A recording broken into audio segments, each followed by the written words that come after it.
there. You know, you don't have it and just lose it in a couple of years. It's there, but it can be buried by fear and doubt and hate and greed. But it's up to each of us, because I've seen this country, and I've seen it in its glory and in its grace, and I know it's out there. But you know, hope isn't. It's not a passive word. It doesn't just happen. You have to actively work for hope. You know, you have to be an active participant in generating the hope, and hope you can't expect it to just happen.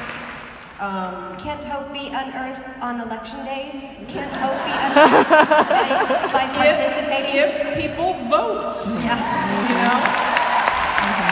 So that's the passive part of hope, you know? Hope isn't just the thing that happens because you wake up and you want it, you know? You gotta vote for it, because the people who want something else, as I've said, they're going to the polls too.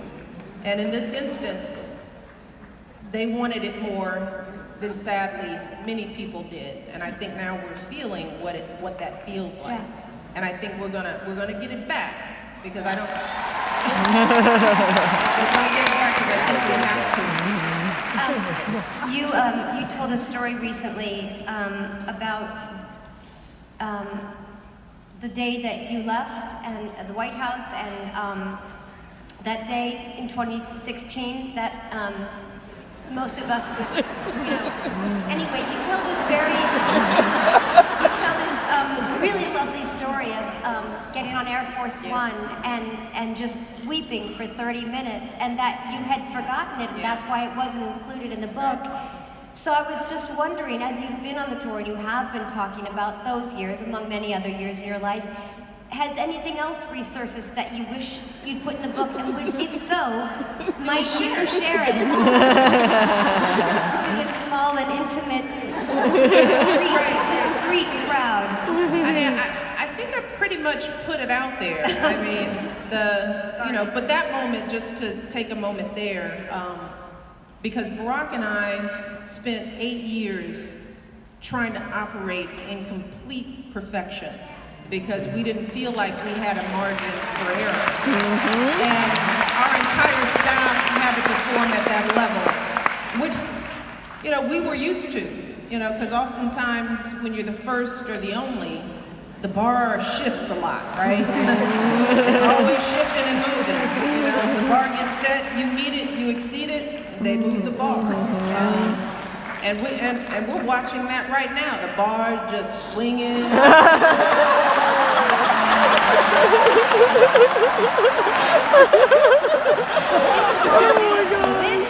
don't know. It's a totally new bar. Never seen this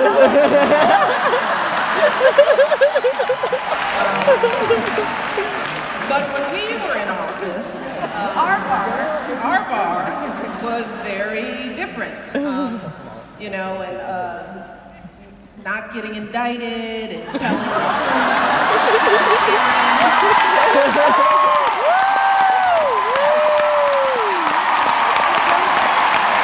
Things like that. So, but when you're operating with a very limited bar, I mean, people criticize Barack because he golfed too much, go figure. And there was an entire party that was critical. But we knew that that was going to be the way things would go. So my husband has always set very high standards of ethics and morals and values, because we thought that's what the country wanted and that's what the country needed. So when you do that and you operate at that level for 8 years, and everyone around you has to operate with that level, because you know any misstep it could be the end for not just you, but anybody else like you ever getting that opportunity. You carry that burden with you. So when I got on that plane after that entire day, which was full of all kinds of emotions, because I tell this, well, here's what I didn't share. Did I share? Because I haven't read the book in like a month. So you tell me, my daughter's friends wanted a sleepover the night before, so I could have like a house full of crying girls with their little stuffed animals trying to get their last breakfast in, and I was like, you all have got to go. We are leaving So I'm trying to get them out the freight elevator, pushing the kids out. And, you know, the Trumps are coming, and it's Tiffany's box, and I'm just all like, emotionally. And then sitting through an inauguration that didn't look anything like ours. There was no representation, there was no diversity on that stage, and it saddened me. So there were a bunch of highs and lows because we were excited about leaving. We were excited about the next step. We were excited about being part of a peaceful and productive transition. But by the time we got on that plane and I closed the door, I wept because I told Barack, I said, that was so hard. What we did and how we had to do it was so hard.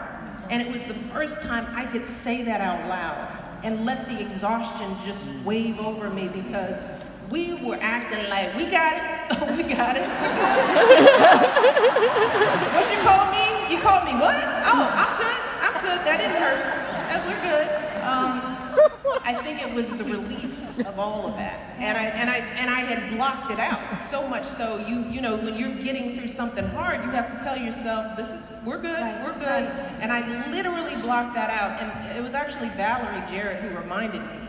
Really? She was like, you cried for, and I was like, you're right, I did, but it was sheer exhaustion. Of course. From it all, and let me tell you, and I had to tell my husband that day, I was like, I am so proud of you, of what you accomplished and how you held yourself up.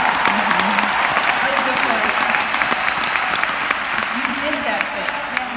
You did that thing. You did it right And from you did it beginning to too. end. We did it. We all did it.